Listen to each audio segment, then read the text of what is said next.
আচ্ছা বলছি, তুমি শ্রীরামকৃষ্ণের নাম শুনেছো? হ্যাঁ। তাদের বাড়ি কিন্তু কামারপুকুরে ছিল না। তাহলে কোথায় ছিল? কামারপুকুর থেকে উত্তরে বেশ কিছু দূরে দেড়ে গ্রামে ছিল। ও তাই? তাদের অনেক বিষয় আশয় ছিল। এখানকার এক জমিদার গরিব মানুষের জমি কিনে নিতে চাইল, গরিব প্রজাকে দিল না। কেন দিল না? কারণ তার অন্য কোনো চাষাবাদের জমি ছিল না। গরিব প্রজাকে জমিদার বউ করে জায়গাটি নেবে বলে জাল দলিল তৈরি করল। একটা কেস হলো, সেই কেসে তার পক্ষে সাক্ষী চাই। এই ভেবে শ্রীরামকৃষ্ণের বাবা ক্ষুদিরাম চট্টোপাধ্যায়কে ডেকে পাঠালেন।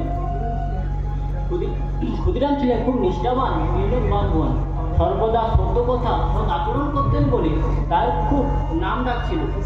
সে সাক্ষী দিলে জজ মেনে নেবে।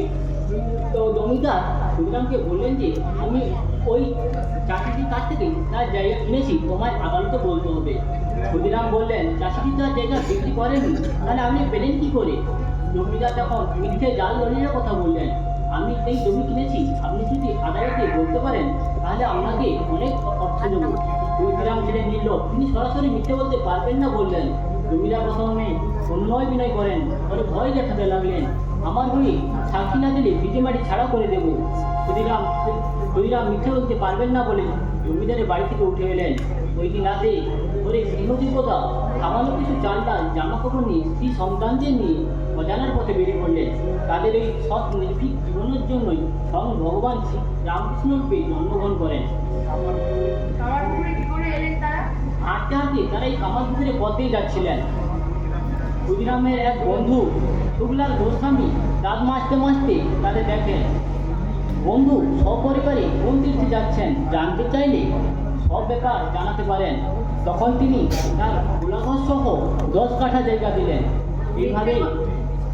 এইভাবেই আমার পুকুরে আসা ও থাকা। মিথ্যে কথা বলবেন না বলে সব ছেড়ে দিয়ে বেরিয়ে পড়লেন? হ্যাঁ, এরা একরকমই সত্যকে ধরে রাখেন বলে মহামানবেরা এদের ঘরে জন্মায়।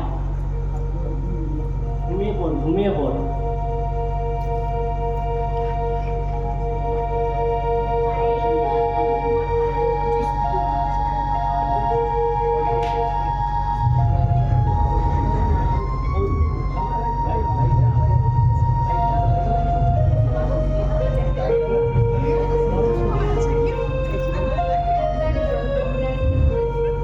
সত্যকে ধরে রাখতে হয়, সত্যকে ধরে